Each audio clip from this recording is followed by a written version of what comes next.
As we move towards 2025, the integration of artificial intelligence and automation is reshaping both workforce dynamics and operational workflows. Companies are increasingly recognizing the potential of these technologies not just to enhance the efficiency of employees, but also to empower them by freeing them from mundane tasks. This shift allows employees to engage in far more complex and meaningful roles, fostering job satisfaction and professional growth.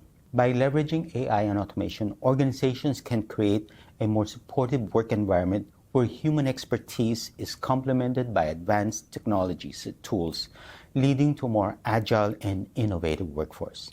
In today's podcast for Future CIO, we are joined by Marius Merkel, Director for IBM Automation Software for Asia Pacific at IBM, to share with us his perspective on just how organizations in the region are integrating AI and automation to improve workforce productivity and enhance employee satisfaction. Is the impact of AI and automation on the workforce, are we exaggerating it, or is it really right as it is right now?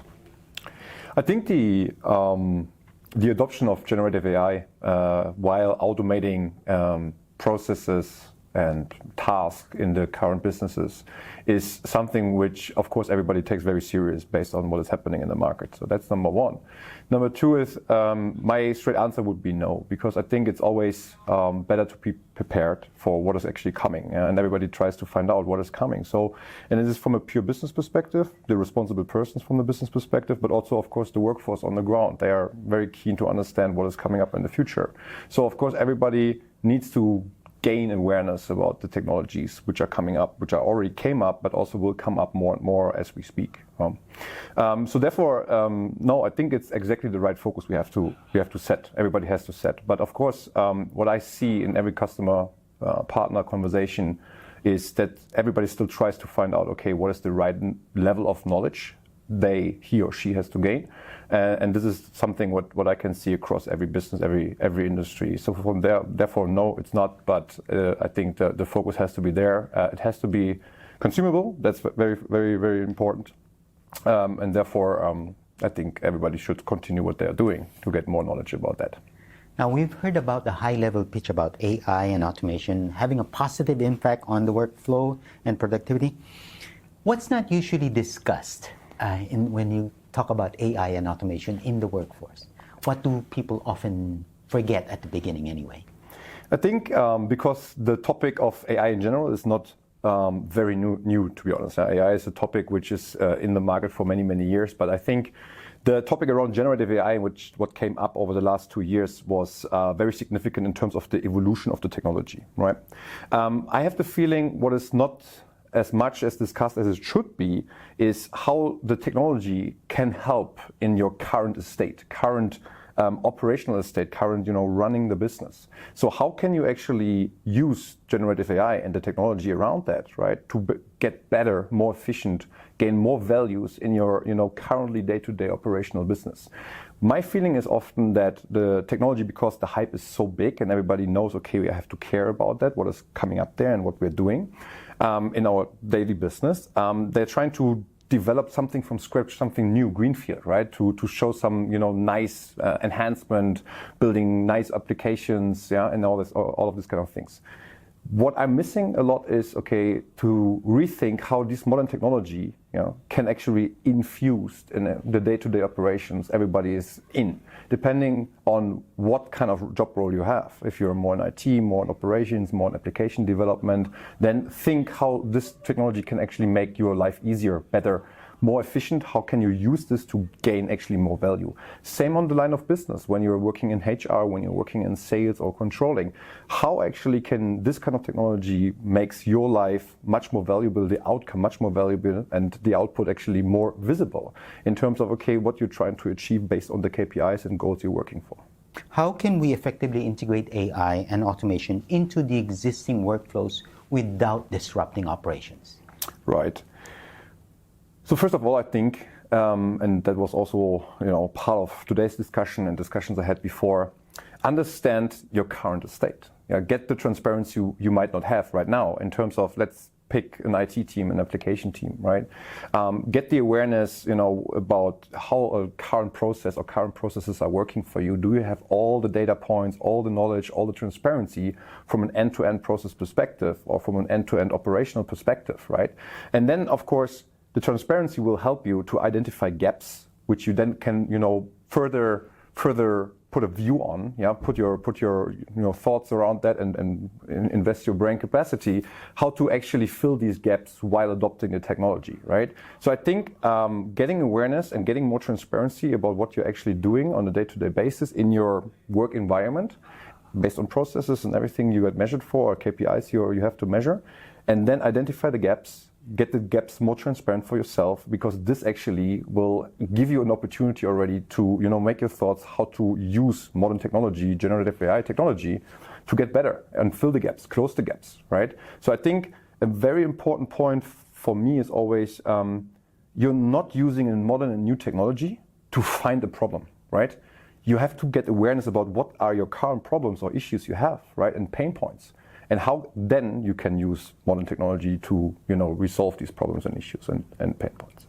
So in your discussions with customers, what have proven as effective in right skilling the workforce in response to increasing automation? So one way to answer this question, I think, is the topic around skill gaps, for example. Right? I think everybody is aware that we are heading into, or we are already in a situation where skills are very limited. Yeah, asking what kind of skills are necessary right now and for the future. Do we still have the right skills in our workforce? What can I actually do to get better in the set of skills in-house? Or actually what I have to search for in terms of the necessary skills of the future, based on, again, IT requirements I have or modernization requirements I have. To find them outside of my company, right? So I think this is something where a lot of more work has to put in to get more awareness and understanding actually what it actually means based on the skill issues, skill gaps we see. Every company I would say I'm talking to sees these kind of skill gaps, right?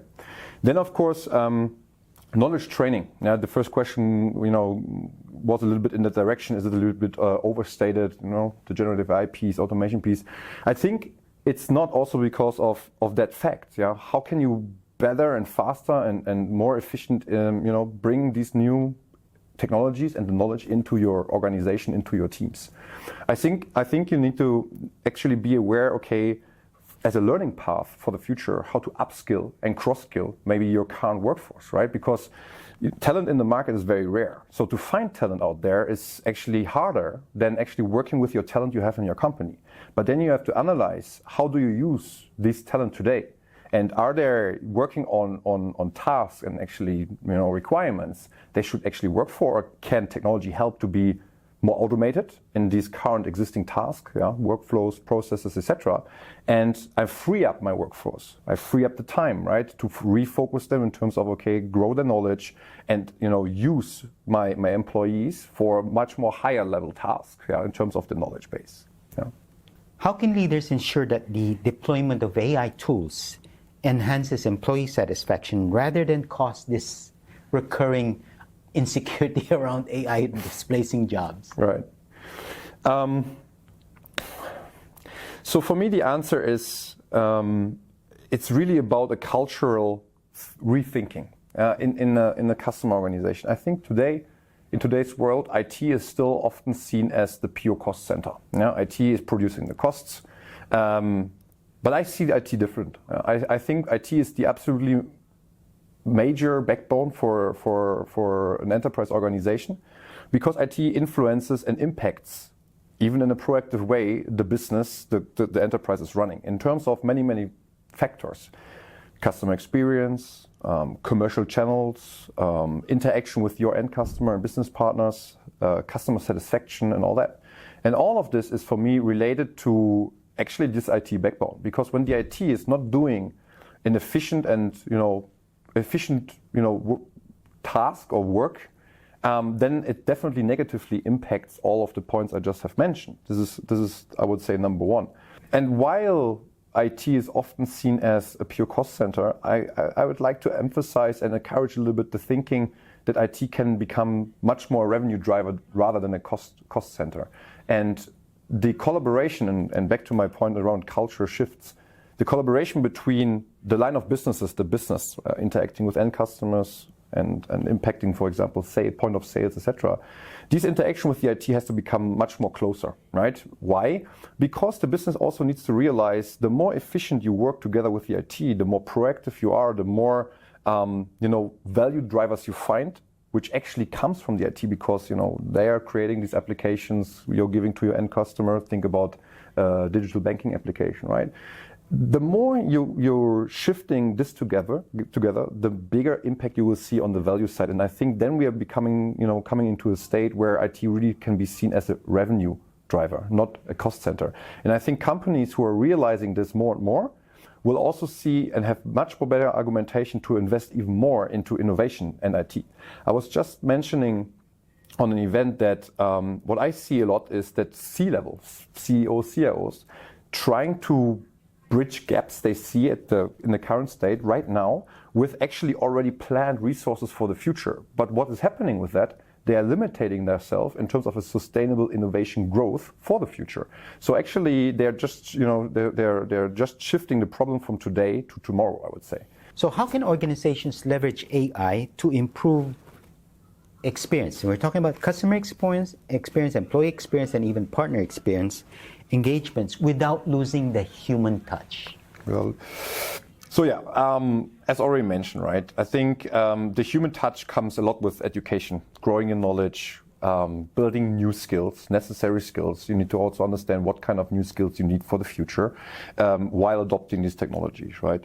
So I would say this is especially not losing the human touch. And then what enterprises should do is, look at your current business, look what you're doing, look what you're dealing with, what are your KPIs in your industry, and it's really depending on the industry. If you're in banking, or in insurance, or in automotive, or in manufacturing, different requirements coming with these different industries. And then you're really, identifying the pain points you still have in your running business. I think identifying pain points is actually the best argumentation you can bring forward while adopting new technology, right? Because then actually you're doing the following thing. What I already mentioned is you're not creating artificial problems because you want to apply a new modern technology because everybody is doing that as well in the market. You're actually really coming always to the point that you want to get more efficient, more value out of your current estate, current business, while you're adopting the new technology. And number 3, I would say is start small and grow. I think we have seen this, I have seen this being in IT almost 10 years, with back then the cloud shift, lift and shift into the cloud, right? I think a lot of companies, they started a very big journey from the right beginning, right? With less experience. So I would say adopting new technologies, and it doesn't matter if we're talking about generative AI technology or other technologies in the market, and it doesn't have to be generative AI all the time. I think it's really making your experience fast. This is a little bit this agile approach, which came up a couple of years ago, trying, failing, learning, and doing it even better than after you failed already, right? And I think this is also then, again, correlated to one of the other questions, is a cultural shift. But this cultural shift has also to be accepted in a company, in an enterprise, by top management. I call it a little bit from the bottom to the top innovation. So empower the people on the ground, give them the confidence to try things, give them the room to skill themselves up, give them the time to do it. Of course, always in balance of business outcome, because everybody is business outcome focused, and then of course also with the right touch of ROI, return of investment. Okay. So what role do you think will ethics and responsible AI play in an organization's automation journey? So we, from an IBM perspective, we put a lot of focus on this topic around ethical parts, responsibility while adopting AI technology. From the very beginning, I think even before the topic around generative AI came out very big in the market. So why is that so crucial? Because technology will, and generative AI will, enable all of us to get more efficient in the work we are doing. Now, I see AI technology as an absolutely mean to an end, as an accelerator to do our work much more better than we were able to do it before, right? But we are also relying more on technology. This is how I see it. And whenever a human being is relying on something, we need to want to make everything very sure that the outcomes coming from a software-driven technology can be, relied on, can be reliable, right? And we understand why the software, why the technology actually comes with certain output, and based on what kind of data and where this data was generated and created is coming from, right? The question is always, can I actually trust the output? Because on this kind of output, I rely my KPIs, my requirements, my personal output I have to deliver to my management, for example, right? So it needs to be explainable. And I think this is the combination, what as also IBM is seeing, this ethical part, this responsible AI part. Making AI, making technology understandable, making it ethical from a point of view that we understand where the data is coming from, where the training was based on, that we can actually trust this data, right? And that this data is also not biased. Bias means, okay, there are some components in the data points which we cannot make sure at any point in time that this is actually trusted data, for example, right? So this is how I would see that. And IBM is doing a lot of things in this space of responsible AI.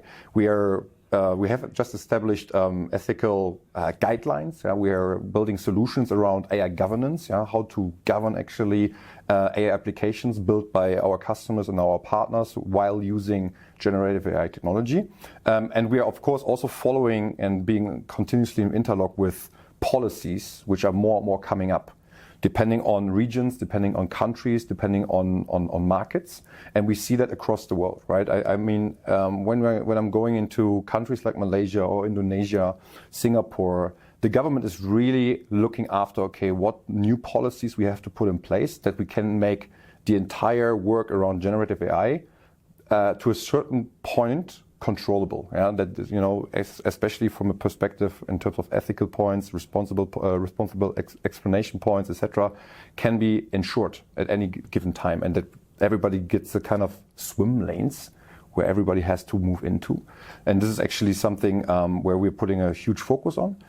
And last point I would say is, although a lot of feedback we are getting in that space, it can't be reactive. I think it has to be much proactive while we are moving more and more into this era of generative AI and accelerating it.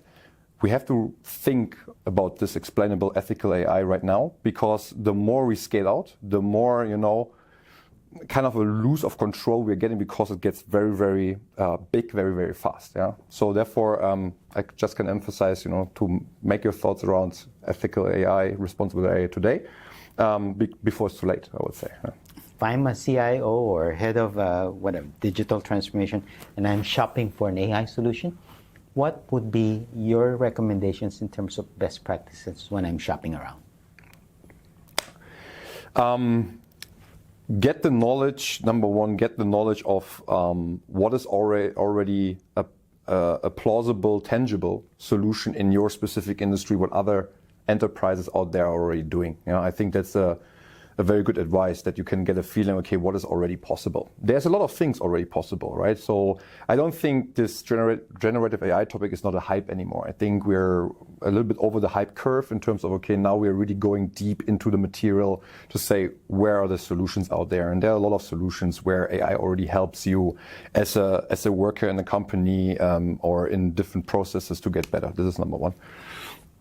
Number two is, I would come back again to, okay, knowledge work and the skill gap, right? I think shopping around is a good thing, but I think don't forget that you have a lot of talent also in your own company. So I think, focusing there and seeing what is already possible, this is also something I would definitely put a focus on, because a lot of innovation can come from your company in the organization itself. Right, and all of your talents in the company, they also look around left and right and see what is going on in the market. They get experience, they get knowledge, and they actually can also help you. Okay, what is possible and how we can apply this in our own company. And number three, I would say start small. I think I'm coming back to the topic I already mentioned. Start small and grow big, if you will. So I think finding the sweet spots of there's a pain point, you identify gaps in your current day-to-day business and focusing there, right? And really trying to find a solution while using modern technology and adopting this technology to fill these gaps. Make your positive experience with it, see very, very tangible and measurable values, right? And then grow from there and expand based on the values you have created, because then you have much more sponsorship in the own organization as well. Looking ahead, what new jobs and responsibilities will emerge as a result of increased use of automation and AI tools? So of course, jobs where a lot of still data science is required. I think this is something which is not really new because it is existing in the market for a couple of years. But I think this will be absolutely something which will be state of the art for the next years upcoming, right? But I wouldn't say so many new jobs will be there in the future. I think we are seeing the same jobs we are working in today already, but in a different way. Yeah, coming back to challenging the fact, the skill profiles we need for these jobs, existing jobs we already have in our company, is the skill profile actually changing? What is changing? How is it changing, right? How can I get prepared for this kind of skill profile change? And getting the awareness that it will change. I think this is something, how I would answer this question more. It's not really about this very new jobs out there in terms of a new job that never had been there before. I think it's the way of how these existing jobs will change in the future. Yeah, and it has to do with skills. It has to do with education. It has to do with requirements, because requirements can change while adopting new technology, right? And whenever requirements are changing, sometimes I have to change my skill profile, my job profile in their own company, right? Sometimes tasks get automated to a certain degree that you actually don't have to spend employees anymore on these tasks, but you can free them up, as I already mentioned before, and focus them on other tasks. What other tasks are they? And is that, again, a requirement in terms of the profile they actually had before? Yeah, so this is how I would answer this. Rather than to say, there will be this new job or this new job. I think this is something where I think everybody needs to be aware something will change, but is it something very, very new, or is it the existing stage will actually evolve? Yeah.